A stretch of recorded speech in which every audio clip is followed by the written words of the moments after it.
warahmatullahi wabarakatuh. Video kali ini saya akan mempresentasikan salah satu bahan ajaran bahasa Indonesia mengenai diksi. Di mana diksi secara garis besar adalah mana kita bisa memilah atau memilih kata sehingga digunakan untuk menulis.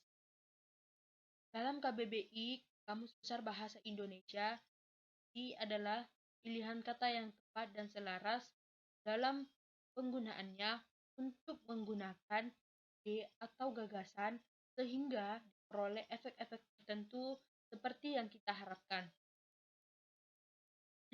Kemudian fungsi diksi. Diksi itu dalam karangan ilmiah dipakai untuk menentukan konsep atau solusi atau penyelesaian suatu masalah.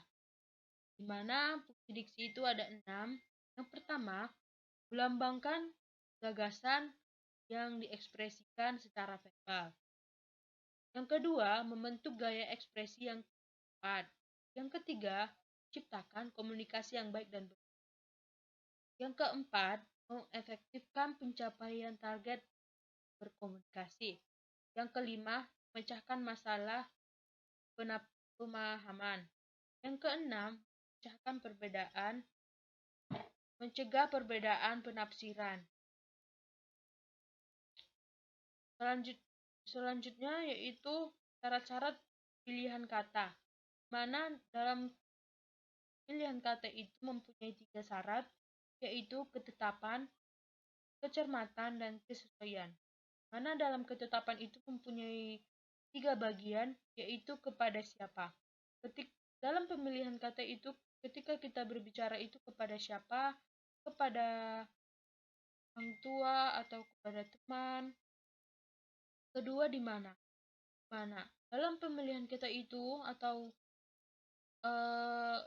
ketika kita berbicara, kita itu harus menentukan kondisi atau keadaan. Apakah kita di ruang kelas atau di luar kelas. Yang ketiga itu pengetahuan kata. Selanjutnya itu kecermatan. Dalam kecermatan mempunyai 1 bagian, yaitu menghindari kata-kata mubazir. Ketiga, yaitu kesesuaian. Dalam kesesuaian mempunyai 2 bagian juga, yaitu penggunaan kata baku dan tidak baku. Yang kedua, kesesuaian konteks keadaan sekitar.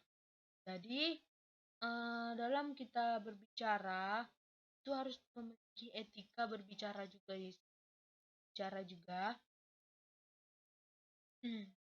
Selanjutnya yaitu makna kata. Makna kata saya bagi menjadi 4. Makna denotasi, konotasi, sinonim, dan antonim. Yang dimaksud makna denotasi adalah makna yang umum dan makna yang dapat secara konseptual, di mana contohnya adalah dia adalah wanita cantik. Sedangkan makna konotasi adalah makna yang diartikan secara dengan kondisi tertentu, di mana itu contohnya dia adalah wanita yang perbedaannya itu adalah cantik sama manis. Kalau cantik itu kan umum. Kalau manis itu hanya orang-orang tertentu saja yang.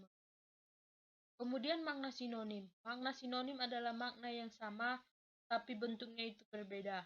Contoh, mati, mangkat, wafat. Yang keempat yaitu makna antonim.